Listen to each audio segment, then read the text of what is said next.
वसले घेऊ नाहीये जो असले नसले. कोण म्हणते कोणाला दादा? कोण म्हणते? विषय आहे दादा, इतिहास. ज्यावेळेस दादा म्हणतात की छत्रपती शिवाजी महाराजांचा मुलगा शंभूराजे दादा, शंभूराजाला मोगलांना कैद केलं. कशासाठी? अफवा फैलवली. कशासाठी? की हा शंभू राजा त्याच्या पुरीवर शाहिस्ता खानाच्या त्या औरंगजेबाच्या मुलीवर मोहित झाला.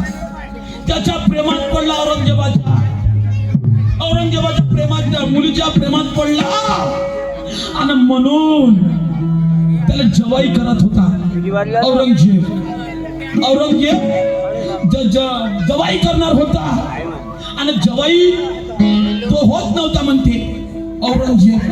औरंगजेबाच्या मुलीचा तो शंभू राजा जवाई होत नव्हता म्हणून शंभू राजाचे तुकडे केले म्हणते. अच्छा तुम्ही आम्ही म्हणतो की शंभू राजाचे तुकडे औरंगजेबाने केले आणि इंद्रा नदीत फेकले. तुलाही माहित आहे, मलाही माहित आहे. मग ठीक आहे, आता मला सांगा, तू माझी बहीण आणि मी तुझा भाऊ, तू न जर माया मर्डर केला तर माझी राहिलेली इस्टेट कोणाच्या नावावर होईल? बहिणीच्या नावावर होईल ना. बहिणीच्या नावावर होईल. तर मला सांगा, औरंगजेबानं मारलं शंभू राजाला, तर मग औरंगजेबाच्या शंभू राजाच्या ठिकाणी औरंगजेबानं मारलं तर औरंगजेबाची इस्टेट व्हायला पाहिजे ना. मग औरंगजेबाची इस्टेट न होता पेशवेशाही का आली? शंभू राजा मारता बरोबर पेशवेशाही आली. आणि पेशवेशाही म्हणजे हुकुमशाही, गुलामीशाही. समजलं का? गुलामीशाही आली.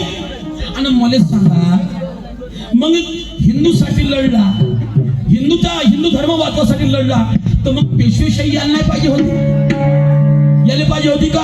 मग हिंदुत्व राहिले पाहिजे होतं टिकून, पण नाही. ह्या खोटा इतिहास आहे ना. खरा इतिहास काय तर शंभू राजाचे तुकडे पेशव्याने केले, पेशव्याने केले. अरे तुकडे तुकडे केले कशासाठी? का औरंगजेबाच्या मुलीवर असा झाला म्हणून हा एक भ्रम फैलवला लोकांमध्ये. पण दादा खरा इतिहास काय की त्याने बुद्धभूषण नावाचा ग्रंथ लिहिला. शंभूराजे बुद्धभूषण नावाचा ग्रंथ लिहिला म्हणून या पेशव्याला वाटलं आपलं हुकूम चालणार नाही, आपल्या हाती सत्ता येणार नाही. आणि हा जर बुद्धभूषण ग्रंथ लिहिते तर उद्या बुद्धमय हा देश झाल्याशिवाय राहणार नाही. म्हणून त्या पेशव्याने शंभूराजाचे तुकडे केले आणि डिंगोरा पेटवला. डिंगोरा म्हणजे गवंडी, की जो कोणी या शंभूराजाचे तुकडे पकडल या तुकड्याचा जर अंतिम संस्कार करेल त्याचे सुद्धा तुकडे असेच केले जाईल. म्हणून काय झालं, पेशवेशाला वाटलं आता शंभूराजा गेला, आपलं माल आहे, आपण ज्याला नवीन वर्ष गुढी पाडवा अशी गुढी लावतो, मडकं टाकतो, मात्र बांधतो. सांगा बरं ते गुढी कशाची होय?